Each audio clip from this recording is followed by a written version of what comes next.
Yes. Yeah. All right, let me just kind of summarize what we did last week as quickly as I can, and then we'll get underway with chapter 2. You remember I was basically arguing this, that that justice, a Christian justice, is initiated in the very act of God in Christ. All right. In other words, what I'm trying to say is justice is not an add-on. Justice is not only a consequence of justice. That really justice, according to Paul, is part of God's rectifying. Remember that word, dikaiosune. That word, that act of God is the basic act of God's work in Christ, according to Paul. So that rectification, we can use the word justice, we can use the language setting things right. And Paul's understanding, that's at the very beginning of that. You see, I was raised in a range of ethical teaching that would typically talk first about love and say that love, that justice is love distributed. See, justice is a consequence of love, or justice is the order love requires, or justice is what you do when you've got more than one neighbor to love. You understand what I'm saying? So that people talked about justice when I was being brought up ethically, they talked about it as a direct implication of love. What I find so amazing about Paul is that in his thought, God's act in Christ is an act of justice, in which God makes, in an already sense in Paul, Christ's death an act of justice in that it defeats the powers, and this is confirmed in resurrection, and that therefore justice is intrinsic to that very action of God. Am I saying that plainly enough? Do you hear what I'm trying to convey? Okay. Let's look then at this issue of formation of a just church. Some of you are now reading the book. Do you mind if I tell a story again, or would you want me to tell a different story? I can tell a different story if you'd rather. All your stories are good. Well, let me tell this story then as quickly as I can. I caught baseball in college, and then in city leagues, and then caught fast pitch softball. I was basically a pitcher in college and then a catcher.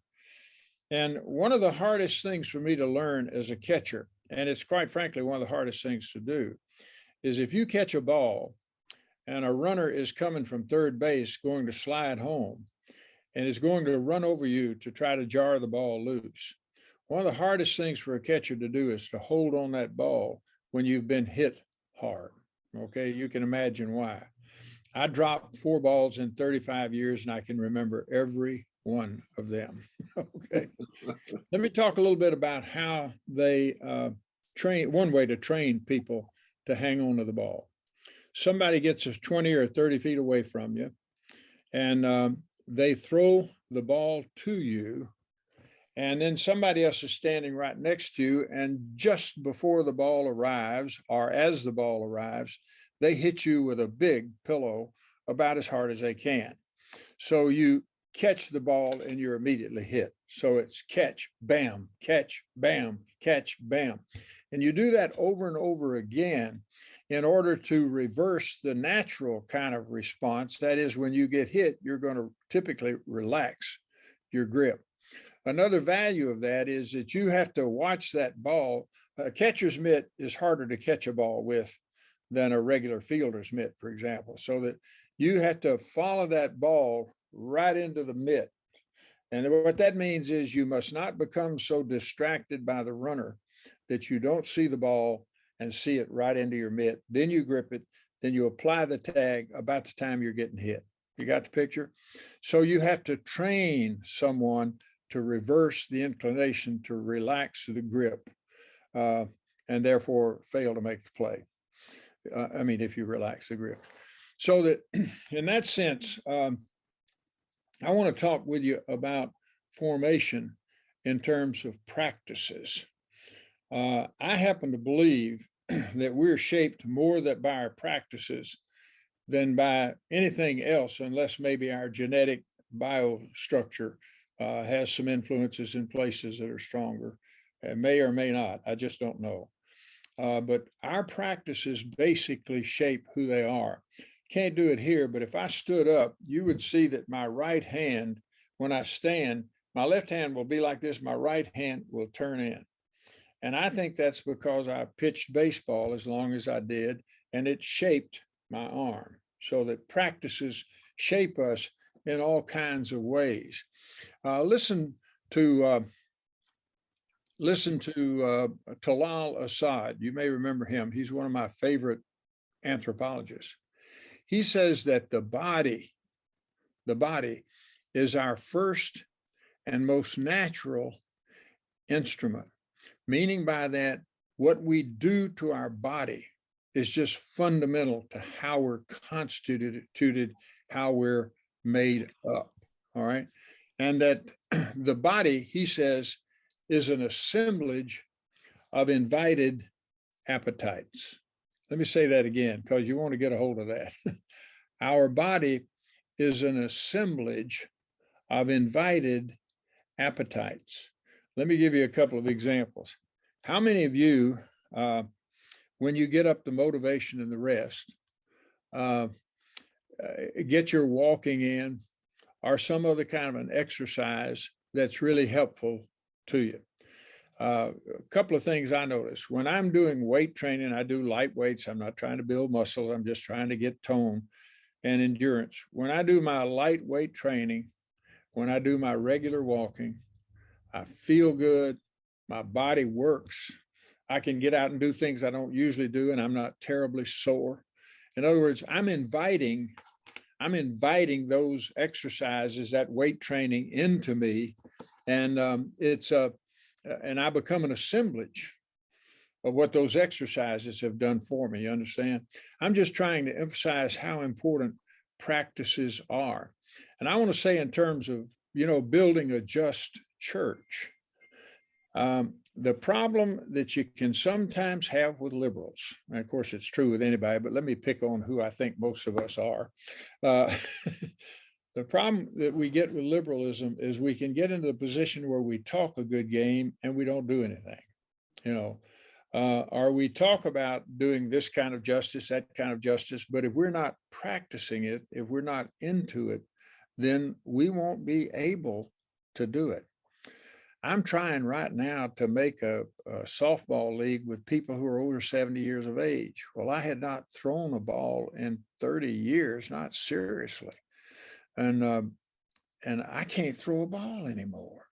I'm going to have to do weight training and everything else to be able to throw a ball.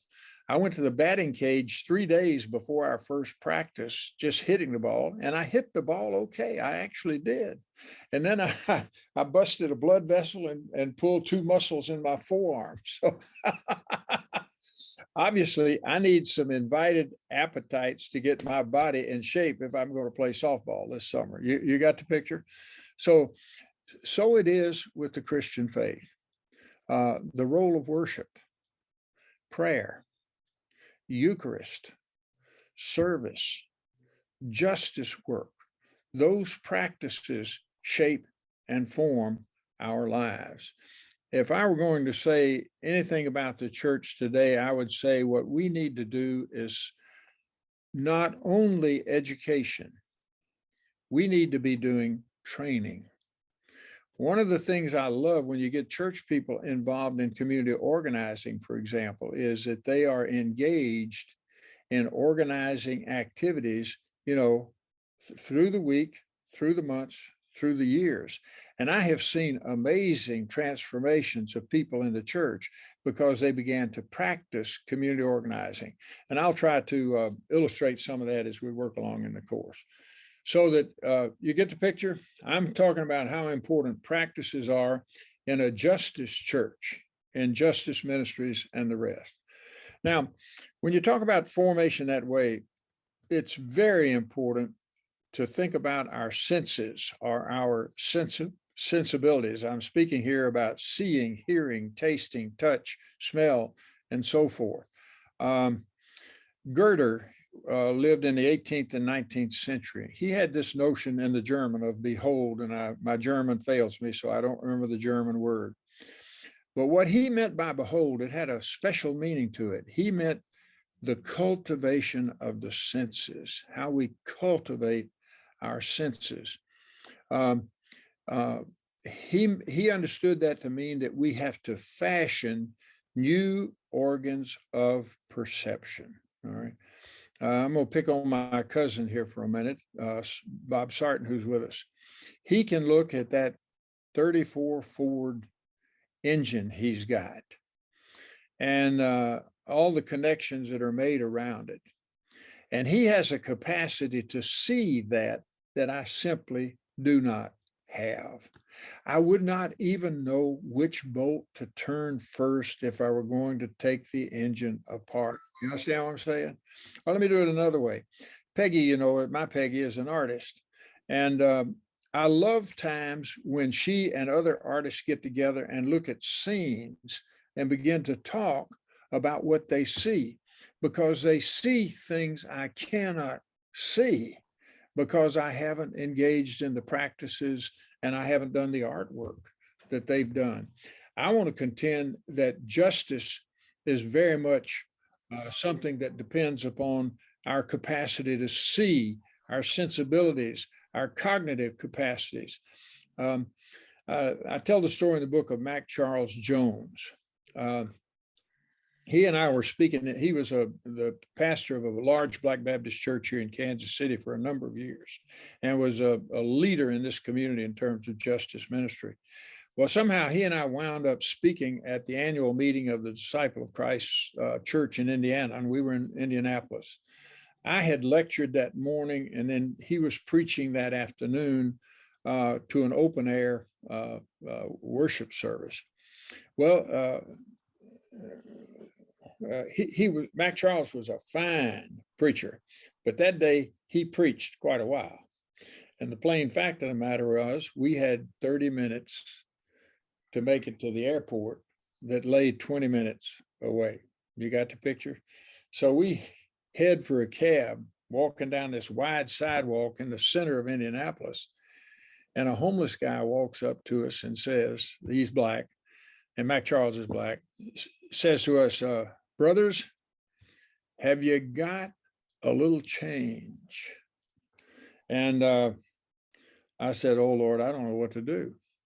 So I just kind of slowed a step, and Mac Charles stepped right up to that man. He said, brother, I'll tell you what we're going to do. Yes, we got some change. We're going to give you some, but we're taking you to lunch. And I swallowed hard, and I said, well, I'm not going to make it to Kansas City tonight. And he said, get in this car with us. And so we got in the taxi. Mac Charles says to the driver, when you go by a fast food place, you stop. We'll be there 2 minutes. You're going to stop. We'll get out. We're going to get this man some lunch. We're going to get right back in. You're going to take us to the airport. And so it's exactly what we did. We walked into that McDonald's, I think it was. Mac Charles and I ordered the guy a good lunch. And Mac Charles and I put together, I think, $20. And Mac says, now, brother, says to the guy at the register, he says, here's $20. This will pay for his meal and more. Now, don't you give him that $20, the change. Don't give him the change until he has eaten all of his lunch. See, he knew the guy was drinking. He knew the guy wasn't eating. And he wanted to make sure that guy got nourishment before he spent some money on booze. Well, that took about 2 minutes. We got back in that cab. We headed for the airport. We made it just in time. They closed the gate on my backside just as I walked through it. We made it. But I've thought 1,000 times about Mac Charles.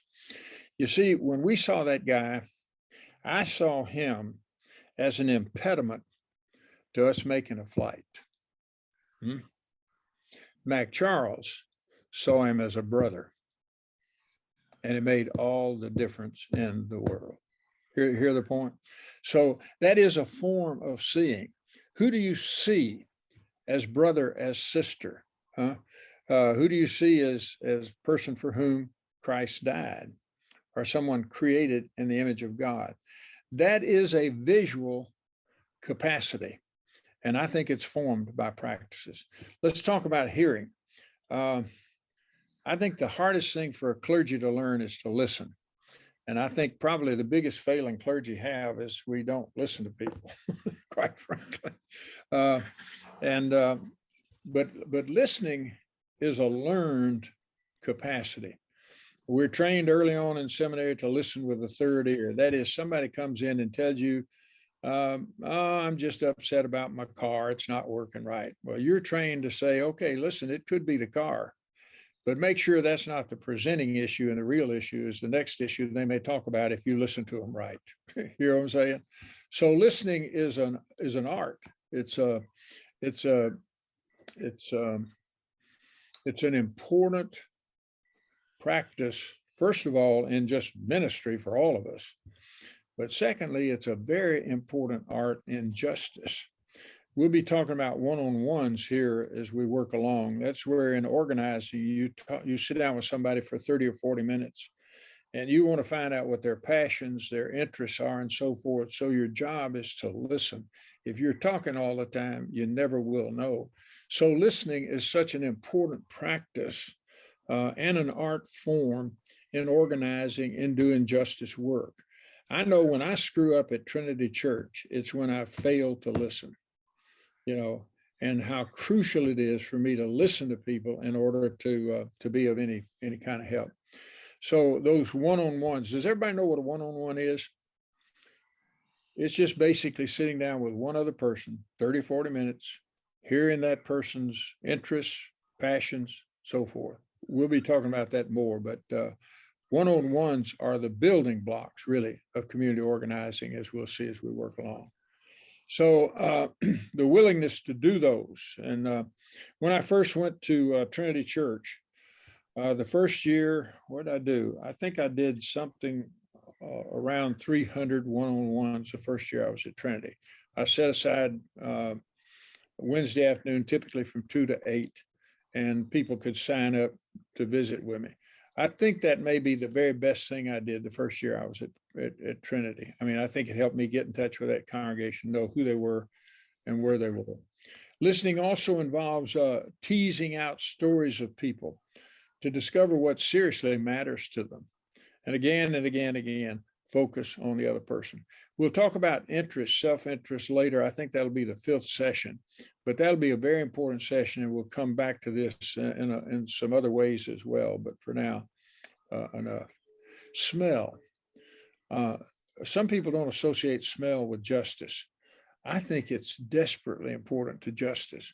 One of the things that struck me when I was doing clinical pastoral education as a seminary student, I said to a doctor, I said, it really bothers me when I go into a cancer ward. Back then, I don't notice that as much now. I don't know, maybe it has to do with what they do now, but the smell of a cancer ward was tough. I had a hard time with it. And I asked this physician, what do you do when you're in a cancer ward or you're in another kind of a situation with an illness and the smell is terrible? You know what he said? I turned my nose off. He had apparently practiced that so much that he just knew how to. Now, Peggy says that I can read a book and not hear an explosion outside. You see, I can turn my ears off when I'm concentrating on reading a book, but smell was something else. See, but that physician had learned to turn his smell off. John Flowers had a wonderful ministry with houseless people down in San Antonio, Texas. And I called him up one day to ask him about, smell. And I said, do you use smell in your ministry? He said, oh, dear God, I couldn't get by without smell. And I said, what do you mean? He said, well, first of all, he said, I use it diagnostically. And I said, what are you talking about? He said, if a houseless person smells bad, they've got poor hygiene, that means they need help of a certain kind. They probably aren't fully healthy mentally, or at least they're in dire circumstances in terms of place to live and therefore place to get clean. But in other words, I'm going to treat them differently, not differently in the negative sense, but differently in the positive sense of I've got to be sure I do something special for them because they do smell. I said, well, what about the people that are hygienic? He said, well, their needs will be different. I'm going to listen for other kinds of issues that they've got and respond differently, but my nose tells me that. He also told me that when he first went to that church, Travis Park United Methodist Church it is, he said he was always bothered by the smell of urine in the alleyway of the church. And he said, though, the longer I stayed there, the more I saw, the more I understood the smell of urine as Eucharistic. Because what it meant was our place was a place where homeless, houseless people could come. It was a place where they felt they could relieve themselves. And we were a very important place. Now, he had an extraordinary ministry with houseless people for some 13 years. So again, smell, touch. Touch is a big issue in this stuff in terms of justice ministry, but any kind of ministry. And when I say ministry, I'm not only talking about what clergy do, I'm talking about what we all do, okay? We all do ministry, we're all in mission. First of all, a big deal for justice ministry is watching out for appropriate boundaries. How you touch a person is really important, and not crossing boundaries, doing things with the right touch. Some people hug me as pastor, but I tend to wait to see if they initiate it. I don't typically initiate hugs unless I know somebody really, really well, but that's got to come from there, not from me. Where I touch, particularly a woman, I touch women typically on a shoulder up here. I'm not going to put my arm around their waist. I'm not going to give somebody a holy kiss. They're probably going to have to kiss me a holy kiss first. But you hear all the kind of issues you can get into that. How you hug somebody. Those things are so important. What is it I say down there at the very bottom? The justice of touch is intrinsic to the touch of justice. That is, touching people is a justice issue, and we really better pay attention to it, if you hear me. Touch also has to do with other things: savoir-faire, know-how, timing, understanding and getting into the flow of working with people. It's intuitive skills. It's the capacity to grasp what's going on in a room. There's an implicit knowing in touch, the touch of how one moves. That is, this is a philosopher named Polanyi that I love. He says we know more than we can say. And what I want to say is that kind of implicit knowing, what's appropriate, inappropriate, what helps, what doesn't. Now, I'm sure I fail at that as much as anybody, but those are the kinds of skills that one really wants to develop in justice ministry. The holistic character of touch. I don't mean touch only as tactile feel of a hand or something, but I'm talking about when we talk about a pianist having touch, or we sometimes talk about a speaker having a certain touch in a certain part of a speech or an oration or whatever, having that right touch. I love this story of the Boston School Committee. We were there protesting it back, this is 55 years ago, dear God. And one of the white people in the meeting who is defending the Boston School Committee, we were protesting against it, said this: how can you take a middle-class little white child and put them beside a poor, uneducated Black child? Some such language as that. And it stopped the room for a minute because it was a very divided room. And it was just, for what was 5 seconds, which is a long time, it was very quiet. And suddenly, I never will forget Byron Rushing, who was a wonderful Black civil rights leader and part of our council of churches. He just shouted out in the room, "Get 2 chairs." Well, the place just exploded in laughter. And it really, I mean, it was, can I say it this way? It was just the right touch. He just said it well. I'm not, I've got a lot of illustrations there, but I'm going to go because I need to get over this so we can get to your conversation. Dispositions. Dispositions, I think of those as characteristics. You'll see it there, built into us by the languages, concepts, practices, and the training that have shaped the makeup of our identity, our character, our operational inclinations, and our proclivities toward others and the world. All right.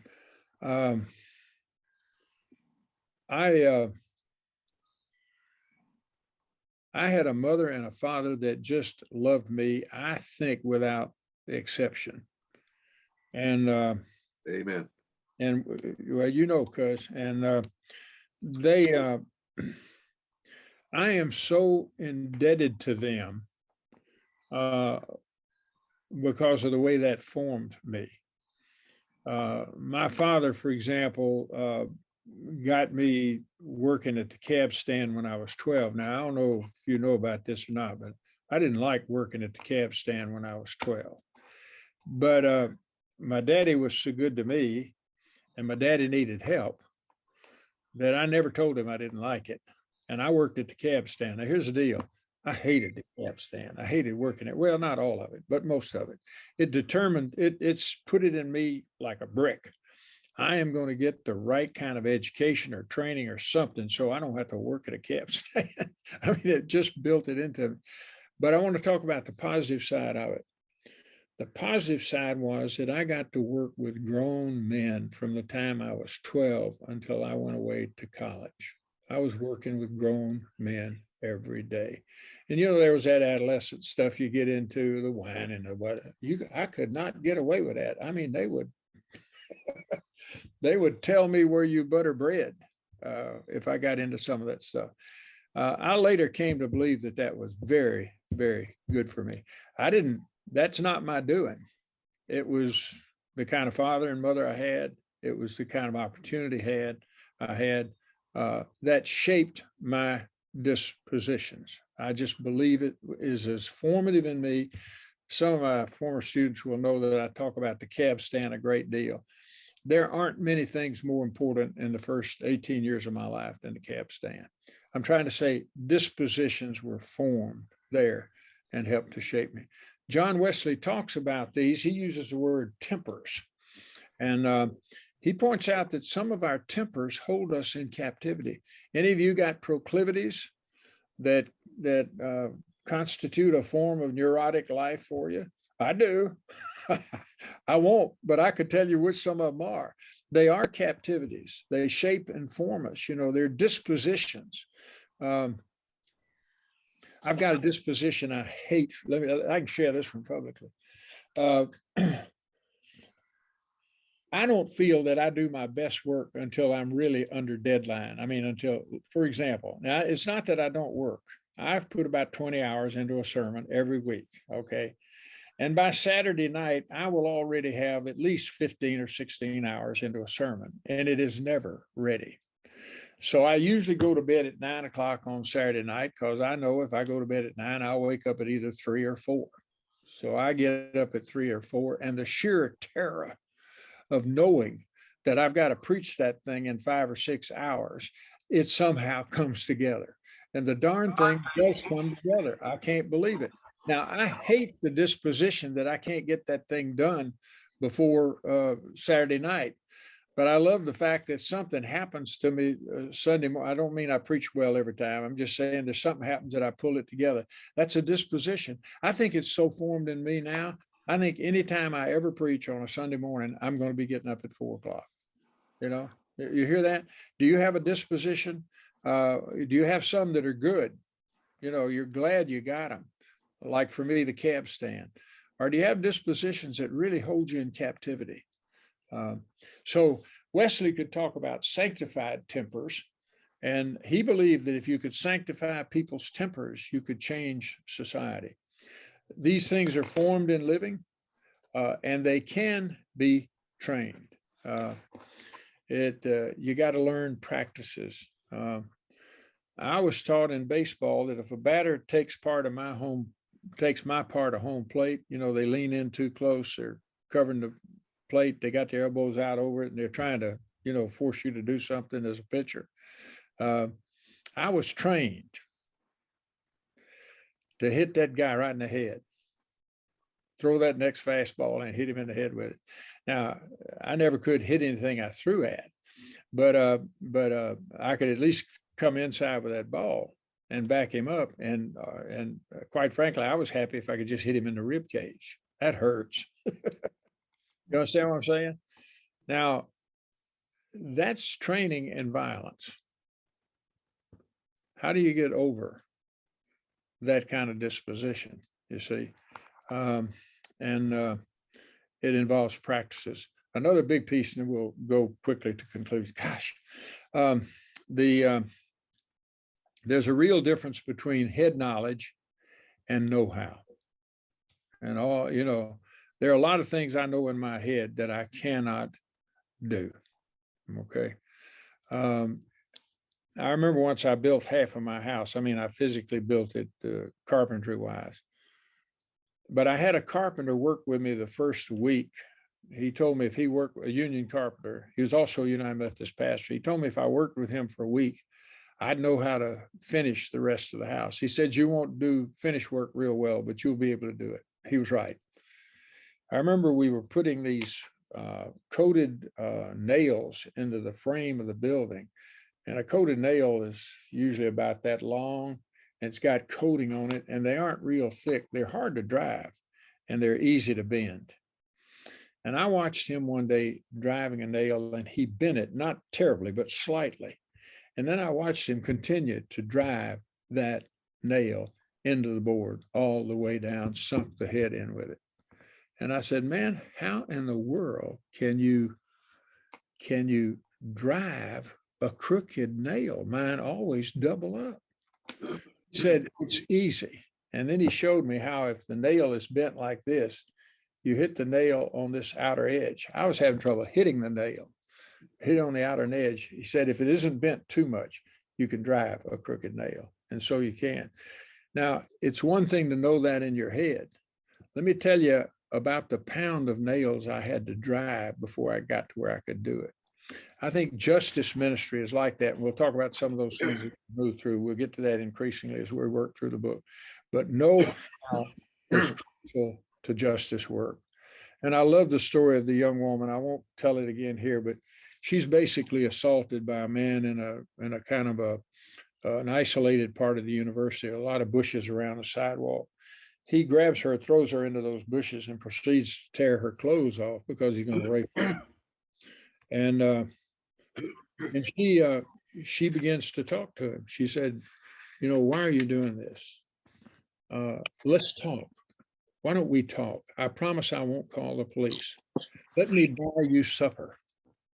And unless you and I just talk. Well, you know what? She had been trained in nonviolence. She had the know-how. She knew how to talk to them. And do you know he stopped? She fixed herself up, took him to lunch, and it began a process in which she would visit with him once a week, and they would talk about nonviolence, sexuality, and the rest. And according to her testimony, she pep turned that young man around. She did get him into therapy as well. But how could she have done that if she had not had that kind of training? So basically, the pitch of this chapter is justice work requires training in the practices of know-how and justice. Christian justice requires worship, Eucharist, prayer, life together. And it requires changing our sensibilities and dispositions. And I haven't got specific practices yet, but apprenticeship. I'll talk about this later. One of the best things I ever did in my life was it was either 8 or 9 years with Joe Rubio, who's the lead organizer for the IAF in Phoenix, Arizona. And I worked very closely with Joe for 8, 9 years. And just working with him, apprenticing myself to him. I mean, I was already over 65 years of age, but that was one of the most valuable times of my life. So apprenticeship is a key part of this too. That is getting with somebody that knows what they're doing and paying attention. Let me stop there and let's hear what kind of comments, questions, or conversation you'd like to move into.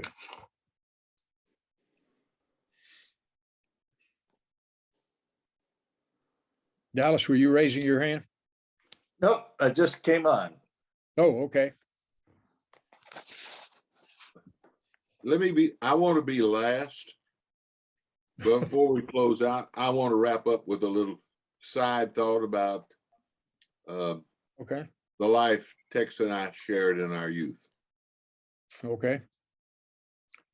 Other comments? We've still got some time. Yeah. Yes, please, Marty. Yeah, I found this chapter absolutely fascinating, riveting to me. This idea that we need to be and can be trained to do the work of justice. I completely agree with your opening premise that what we tend to do is we love to read about it. We love to bemoan it, the injustice that is, but when it comes down to hammer and nails, we don't get the training. And it's not that it's available just everywhere, but it's something that we need to find people who can train us so that it becomes nature, second nature, which is kind of your disposition. I'm disposed toward doing something. Exactly. And I have to have the skills in order to do that. And you mentioned having the right touch. I thought that was really an interesting second way to look at the whole idea of touch. That, we talk about, well, he's got just the right touch for that, meaning that person is skilled at that or has a gift. Maybe it's partly a gift, but I just thought this training session was just fascinating to me, and a wholly different way of looking at doing justice, not out of ignorance because we get it, but because we know how, and then we find out we need to know how. Yes, indeed. We've got people at Trinity Church that work with our feeding program on Monday and Saturday. They know stuff about that work that I will never know because I haven't devoted the years to it. That they have. Dallas is one of them. Who else? I know you're involved in that. Who else is involved in the feeding program? One of the things at Trinity Church too is we've got people involved in 4 different organizing efforts in the city.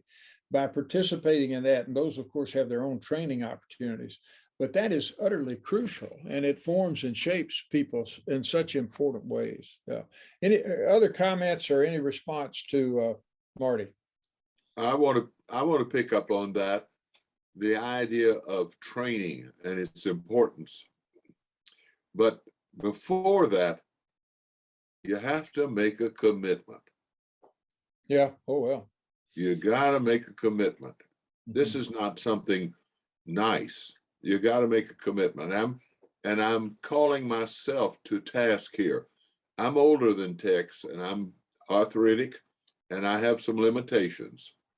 But there is a training program coming up in the fall that's in an interest area of mine. I got to make a commitment to go into that training. And it requires a multi-year commitment, probably no less than 18 months, maybe longer, for incarcerated youth. Now that's going to kind of test my Christianity. Yeah. You got to commit, and there's training there. You got to shop for it. But it can happen. It's a completely different, I love the word paradigm. Kingdom of God is put forth by Christ is a different paradigm than the Roman conqueror, Genghis Khan, Alexander the Great paradigm, control, violence, etc. It's a different paradigm. Yeah. Because I agree with you. I think you're exactly right about that. Let me say one other thing that also happens sometimes, and that is that I have seen some people who get into the training and develop the commitment out of the training. But even that involves some commitment just to, just to get into the training. But I've seen that kind of work with practice and so forth lead to greater commitment. Great, great. Yeah. Thank you. Other comments or? You were talking about one-on-one conversations, Yes, Anna. Mhm. but if you end up with 1-on-2 or 2-and-2 and the group gets bigger, the conversation, how does that take place within a larger group? Yeah, I will be talking about the practices of organizing in the, when is that? I think that's chapter 4, maybe. It may be 5, but I will be talking about it. But we have things like, you see, the one-on-one is when you begin to build the relationships. And then you have things like a civic academy. That's similar to what we have as a huddle at Trinity, on those fourth Mondays now. So that there are opportunities for training that pull people together. In those training sessions, first of all, sometimes you can train people to do one-on-ones. You'll have sessions where you break the group into 2s and do one-on-ones, or you break them into small groups, and so you can have those 1-on-2s or 1-on-3s and so forth. But that's an important thing as part of the training. So I'll lay that out here in a few sessions. Okay, but yeah, you can do 1-on-2s and 3s. Yeah. Yes, please, Susan. Well, we will be absent next Wednesday night because we are going to something called the Nehemiah Gathering, which is the end result of a community organizing event that started about a year ago. And the theory is that about 1,200 people from Johnson County, it's based on a county understanding of the boundaries. About 1,200 people will show up and present to county officials the 2 problems that has been chosen, what the findings were, and make recommendations to the county officials, and hopefully impress them by the sheer numbers of people there that they will be obliged to consider the recommendations seriously and take some action. And that began, I guess, over a year ago now, with the organization called DART coming in, being invited in to do the training and educating around community development, and then launching a very long process. So if anybody, you all could come to the Nehemiah Gathering and get a bird's eye view of the end result. It's next Wednesday, and the timing is, of course, the doors open at 5:30. The event is at 6, right? Yeah. Cool. And it will be in it will take place in the foundry of the Church of the Resurrection at the Leawood campus. Is it on Zoom, and will it be recorded? This is not a Zoom event. This is not a recorded event. This is live. It's live, and it's in for a very good reason. You want to have bodies, so it's the body count that matters. The body count that the end goal is to not only have figured out what topics you're most concerned with, and that's done through a consensus process of the county, of people in the county, and then the study and recommendations. So that's a long process, but the absolute end goal is to get a ton of folks present for the presentation. So you don't have to have been part of that process. You just need to be a body that shows up to hear the end result. Yeah. Because part of our job is to invite people who have not been part of the process to be present to listen. Okay. It's all part of it. It's called Go ahead. Yes, please. It's part of the Good Faith Network, which is a combination of various churches in Johnson County and synagogues It's an interfaith interfaith group. that justice is- organization. Is working toward justice. And the two topics are homelessness in Johnson County, which you wouldn't think is a big deal, but it is. Uh-huh. And mental health in Johnson County, which is also a big deal. And Sure. what we've come to understand in a deeper way, I guess, is this new word of the intersectionality of all of these justice issues, that they all connect to being houseless Yeah. and having mental health problems intersects with race and class and age, and so Sure. sometimes, speaking for myself, Mhm. houseless people and mental health issues are not my primary interest at all. I am not there, but Mhm. I understand that it intersects Mhm. with the things that really do matter to me. Yeah, that's So good. therefore, I can give it my support, a small amount of money for Mhm. people who are at the front end of this, Mhm. but my time and effort.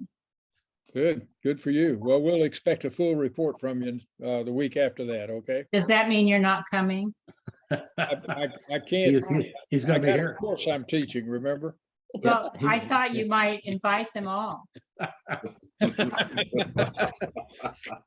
If I did that, I would be inviting them probably to 4 community organizing efforts we're already involved in at Trinity, so. Right. we go to- Gotcha. Yeah, Anyway, so we will be absent next week. okay. We'll miss you. Other comments?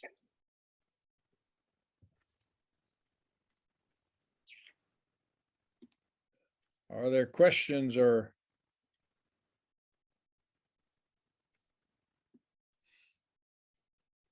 Let me pose the question a little differently. What would you say are the most formative practices in your own life around justice issues?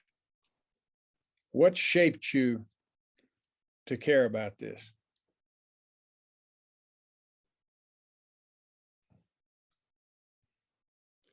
I remember being in a first grade Sunday school class in my hometown United Methodist Church, and being introduced to this little, I think it was like in the shape of Noah's Ark, perhaps.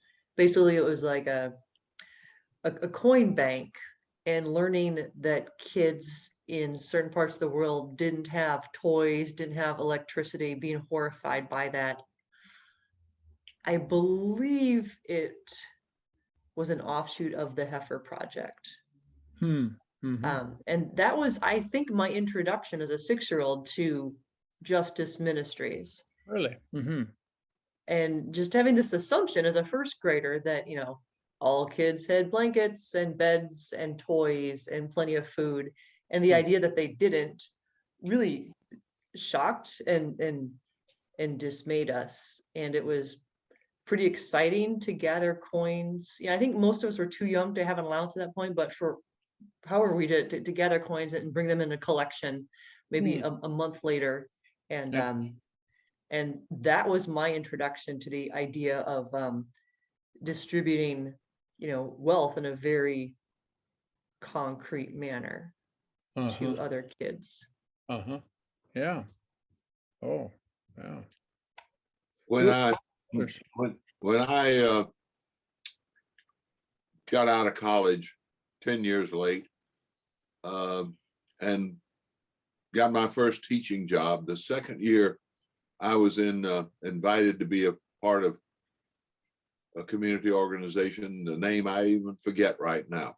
And their big activity was to put together grocery packages for people identified as destitute.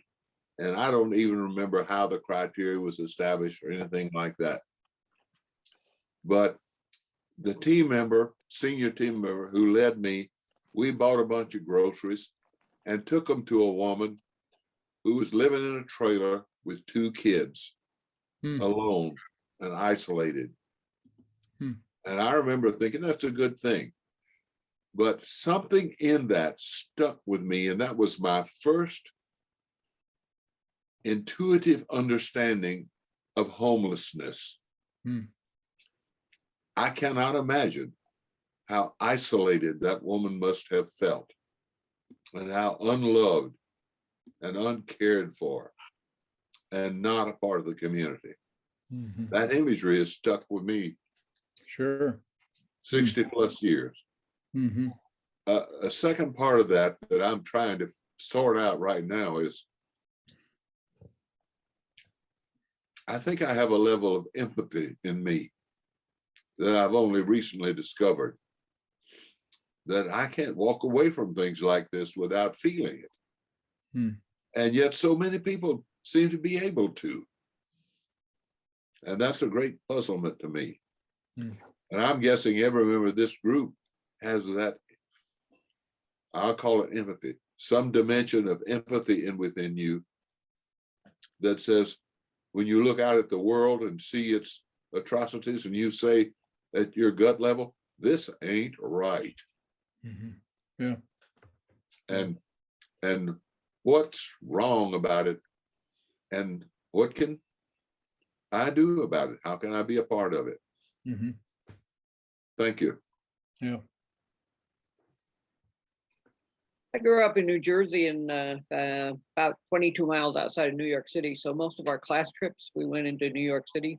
We mostly went into the museums, United Nations, you know, the plays and so on. I just remember one time we got on the bus and ready to go home, and that bus driver took off. And I swear he didn't have the permission of the teacher that he was with. And he took us all over New York City, and we went into Harlem, and we went to all kinds of different neighborhoods all over New York City before he ever headed home. And I think that bus driver got tired of these kids coming out of the suburbs into the city and not knowing that not everybody in the world lived like we do. But it was quite I was probably 10 or so, maybe at the time. But it was a really good experience to realize, because if you live in a small town, regardless of where it is, you don't really realize, you know, to me it was diverse because we had middle class and blue collar and white collar and Jews and Hindus and all of that within the schools and stuff. But the economic level never hit me, that people didn't have everything that I had, it just in a different way they had it. But that they didn't have it had never hit me, you know. So that was a pretty eye-opening experience. I still I'll bet. think that teacher had that in mind. Yeah. Yeah. I have a story, if I may share. Can you Please. hear me? Yes. I grew up in a rural area, and my mother was ahead of her time. I came home one day, I was about 10, and I said I wanted to have a birthday party, but I did not want to invite the Doddses. And my mother got mad. You could see smoke coming out of her head. And she said, get you a glass of tea and sit over here. She had set up a table and rocking chairs where she would talk to us about stuff she really wanted us to remember. And so we sat there, and she said, now, why don't you want them to come? I said, well, they're dirty and they smell. And some of the other kids asked me not to invite them. And my mother said, now think, Nancy, think. Why would they come to school dirty with dirty clothes on and smell? I said, I don't know.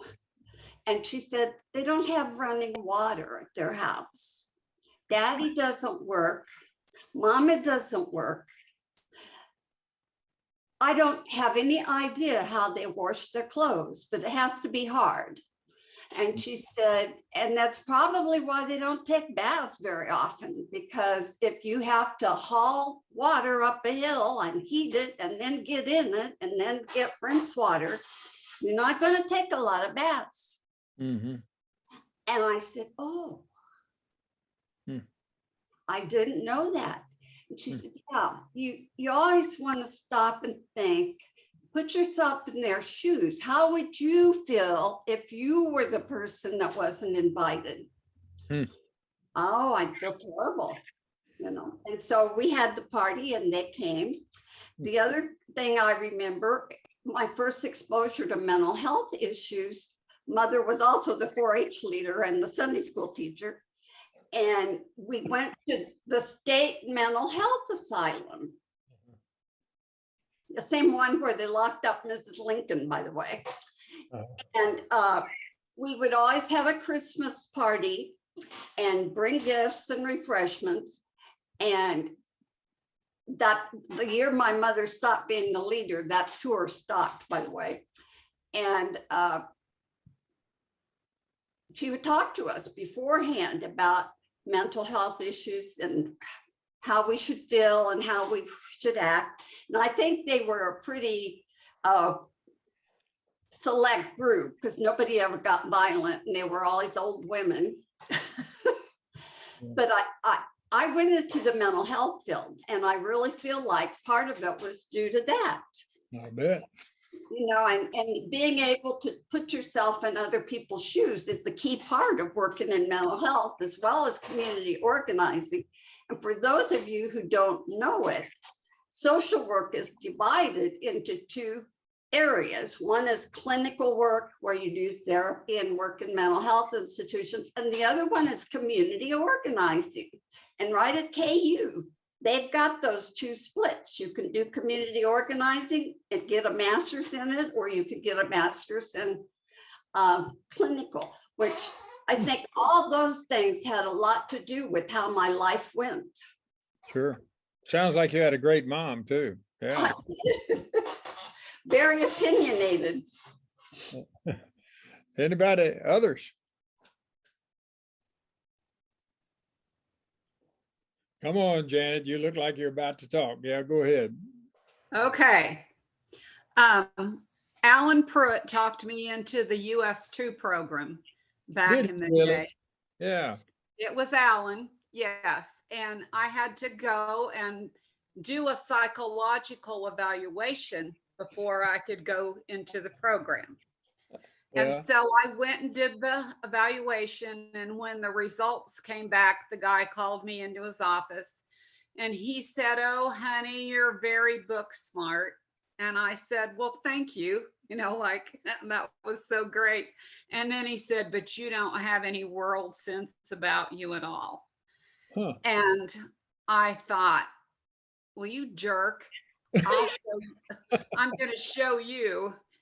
And so I continued in the US2 program, and sure enough, I got some world smarts Yeah.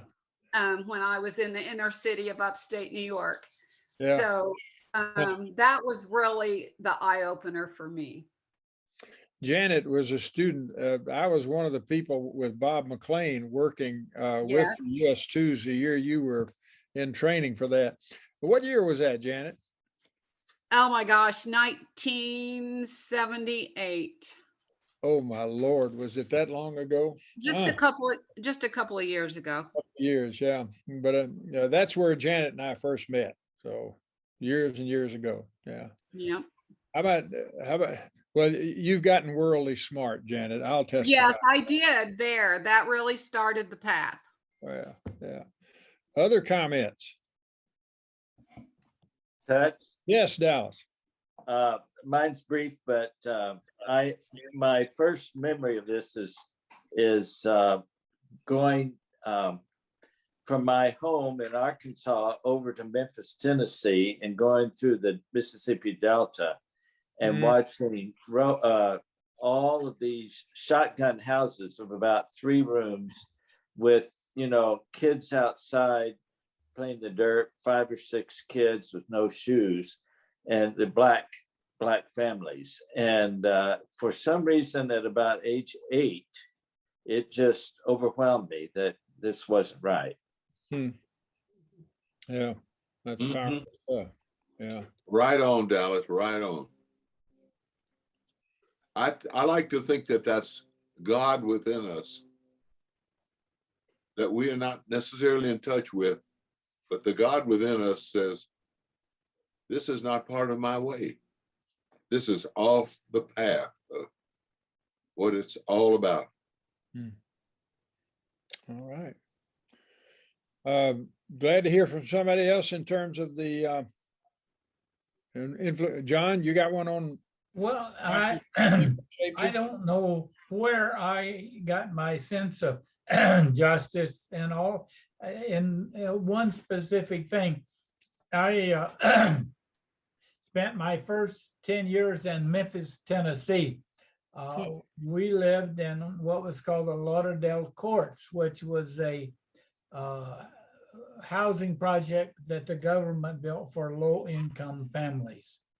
And I can remember coming home from school one day, grade school, and I used the N word in the house. Well, Mom sat me, she would say John McCoy, and I knew I was in trouble because she used my middle name. Oh yeah. Sat me down at the kitchen table and said, you can't use that word. Only common people use that word. You can't use that word. It's not appropriate. I don't think she used the word appropriate, but she said, you just can't use that. It's not nice. And I remember that it is stuck in my mind because I was called John McCoy and had to sit at the table. And other things, Dad took me twice to what was called the Pennell Farm outside in Memphis on Sunday afternoon. It was just he and I, and we went to the Pennell Farm and got into this, what seemed to me, being quite small, was a huge auditorium, and about 6 or 7, maybe 8 of the inmates that would come down, and Dad would hold a small devotional class for those. And I remember him standing me on a table because I was too short, they couldn't see me, and I sang some song. I don't know what it was, probably Jesus Loves Me, I don't know. Was something that was in the 1st or 2nd grade. And I remember that twice. Now, I don't know where I got that, but it just was not common. And I was born in Tuscumbia, Alabama. That's my heritage. I don't know if you guys know about Tuscumbia. 2 things were: one, it was the birthplace and home of Helen Keller, but it was also the headquarters for the Klan. Yeah. For several years. So, and it was it was very strong, man, there and in that part of the world. And they did not recognize it. It was in front of them, but they could not see it. I'll tell you why, because my cousin Bruce was a Methodist pastor at a small church, and for about 5 years in a row, he would make a pilgrimage from Alabama to Arizona to go to the Indian reservation with the word of God. And I'm thinking, my gosh, look out the window. Yeah. He couldn't do it. He didn't see that's happening in front of him. So I don't know where I got mine, but I learned the N word when I was 2nd grade, I guess. You didn't use that word because it was common. Yeah. Across the street was the Italian neighborhood, so we didn't have a problem. Down this way was the land that the government hadn't cleared. They should have, because of poor tenements and all. And then 3 blocks over where the slough was the black neighborhood. And we would all meet in the field, it was called. It was a place that was nothing built. And we played ball there together, the Italians and the Negroes and us poor folks from the courts. Did you see how strange it is? I would ride the bus downtown because I had you wouldn't do that this day, but I had to go downtown for some eye training because of an eye problem. And the blacks would ride on the back of the bus. And I didn't know there was anything wrong with that. Nobody told me, I didn't know that until I got, away from that and realized what was going on. But when you're in grade school, I was in a 3rd or 4th grade, you know, I didn't know there was anything wrong with that. Yeah. And because it was just what it was around the world. But I don't know where, but I see the injustice everywhere. And, Yeah. you know, I stop and do some things. Sometimes I actually did a U-turn to, I didn't like to give them money, but I went in and bought a gift card for food at Subway and went back and gave it to the person on the corner. Yeah. So he could eat, like you said, talked about, you need to eat, you know. Yeah. Yeah, that was my thing there. Charles, yeah. Mhm. I don't Other stories, comments?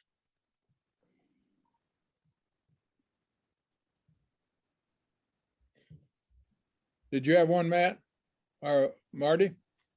It's not really so much a personal story, except that many years ago, I ran into, in reading, because I do tend to be a studier, I think it was Romero's comment, an activist in Latin America, saying that, and I'm not sure I've got the whole story right, but you've got these people floating down the river. Maybe in one example, it was babies floating down the river. And so we pulled the babies out and we fed them, we took care of them, but we didn't go up the river to see why babies were being tossed in the river and coming down to us. And now that's how I see more justice, why I think this community organizing is really the way to go. Yes, the people still need to be taken care of, but we have to address the issue. And you know, the powers that be don't want you to address that. They're happy to have you feed the people and run a food kitchen and all that, but don't be questioning what the policies are that cause these issues. And that just gave me a completely different way of looking at it. Sure. Amen. Amen. I grew up in Mississippi, Brookhaven, and I saw a pistol whipping when I was 7 years old. I was just walking down the street, and a white policeman was, a black man was drunk, and he was not resisting, but this white policeman, who had a bad reputation in town anyhow, was hitting him with a pistol butt. And I remember being terrified because he kept hitting him, he wouldn't stop. And the only time he didn't hit him was when the man was staggering so badly that he missed. And a white barber went in his shop and got a .38 pistol and came out of the shop and put it on the policeman and said, "If you hit him again, I'll shoot you. If he's done something wrong, take him to jail, but you will not hit him again or I'll kill you." I remember the relief I felt, just, you know, that somebody had stopped this thing. And the way that affected me was twofold. One was that I never could believe, I saw a copy of the 5th grade history book we used. I saw it in a used bookstore and I bought it and had it for a time and I let it get away from me. But it starts out talking about how happy white people and Negro people in Mississippi are and how well they work together. And I just knew it was an outrageous lie. You know, now I don't mean to suggest I was some, you know, really alert person about it, but I knew that was just a lie. And then the other thing that affected me was that I didn't ask when I was a 7-year-old is what happened when he got him in jail. You know, what did that cop do to him in jail? So, yeah. Let me ask another kind of question. Was there Matt, did you have a comment? Well, I was just going to say, I mean, my parents had a very good sense of justice. And so that became a very important value, I guess, in my childhood. And so then when obviously you begin to see and learn and see the world a little bit and experience the world a little bit, you begin to see, oh, there's some issues here. And so, yeah, I would just say that was kind of my experience with that. Mm-hmm. Let me ask you another kind of question. This is a little more personal, and you don't have to talk about anything you don't want to reveal, obviously, but where would you say you experienced, and I'm going back to Paul for a minute, where would you say you experienced the captivity? You know, Paul thinks that captivity is the basic human condition. Where in your life do you see yourself formed by systemic things or or a certain kind of a story or a relationship that really puts you in a captivity of your own that you've had to be set free from? Got any of those? Or I'm thinking here about around justice issues. I guess I would say that when we have privilege, it can isolate us at points. And I think that there's like a need for learning how to begin to like expand and open up our worldview. And so I would say that the captivity of like and like living in our privilege comfortably and not wanting to see some of the needs for justice for the people who've been oppressed from that. So I think there is a need for that kind of that liberation that Paul talks about there. Yeah. Yeah. Others?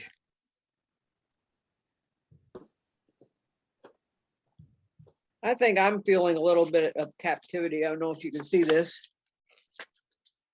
Around voting now, Yeah.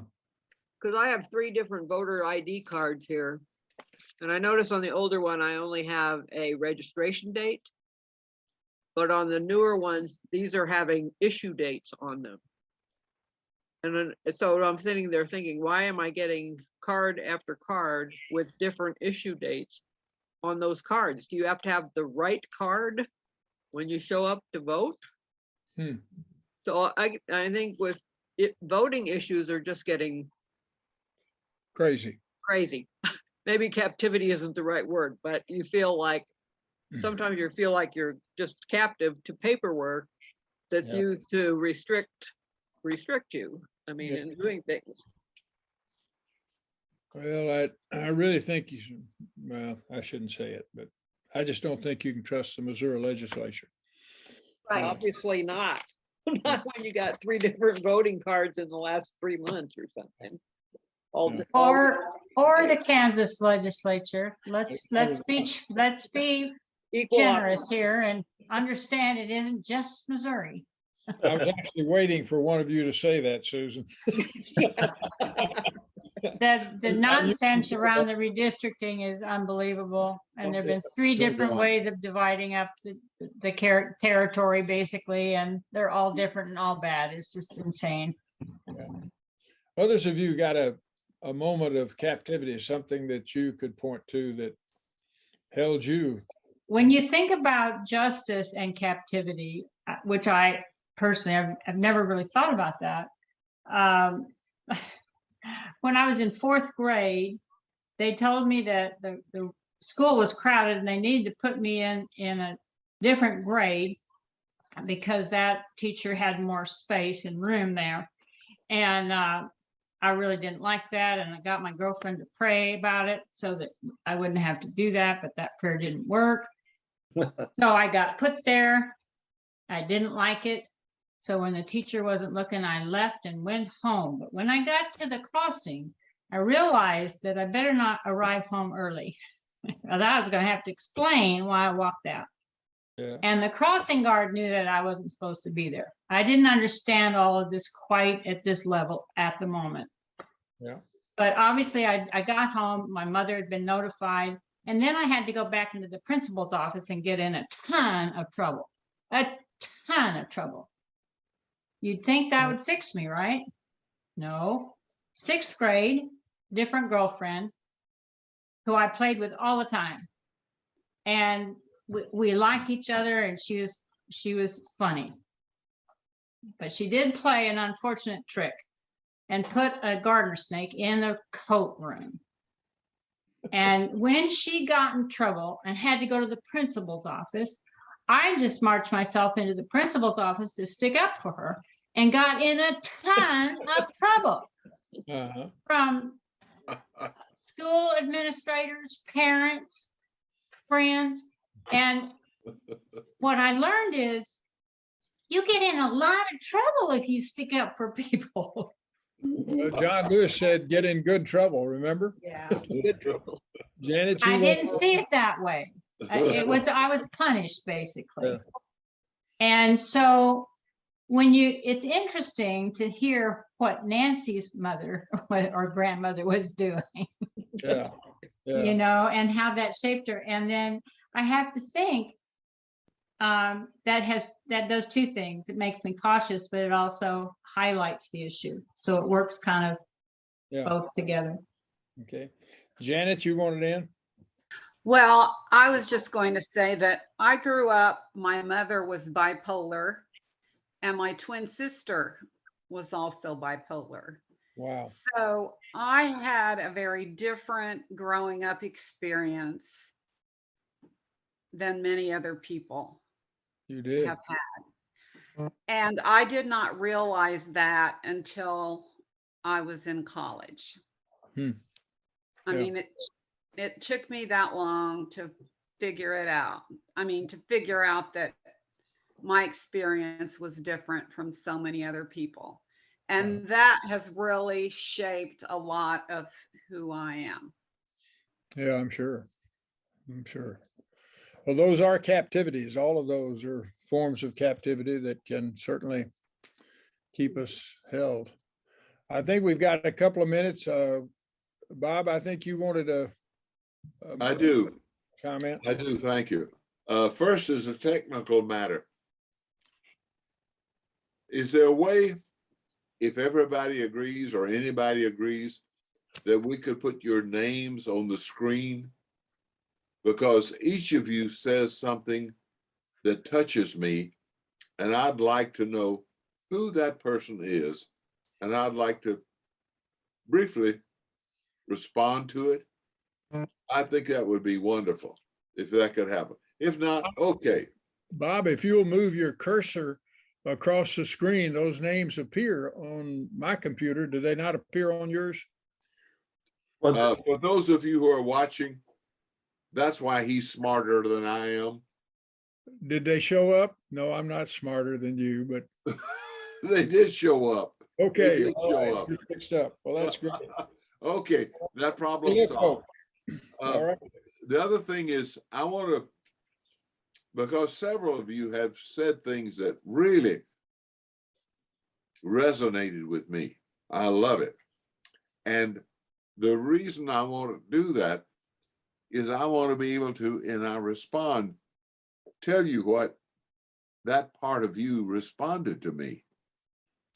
I feel a sense of community here that transcends 2,000 miles. And I want to be a part of this each and every week. Having said that, those of you who don't know, Tex grew up in a privileged community. His mother and his father, they are the finest people I have ever known. They were filled with love and true. justice and family, extended family. And they provided him with a healthy balance as he evolved. And I don't mean to attribute all of that to you, Tex, because you've busted your buns over 60, 70 years to live up to that challenge. Well, it was a pretty good gift, you know. It was a gift. Yeah. It was a gift. I like to think it was a gift of God. Okay. I do Yeah. too. Yeah. And I thank you for giving me this opportunity. Okay. Thank you. Thank you. Well, I think we're there at the end of the hour. Let's see, next week, aren't we talking about fluency? Isn't that the next chapter? If you've got the book, read it, and you'll be getting, if you haven't gotten it, or you'll be getting soon at least, the outline of that chapter. I have already done it. I'm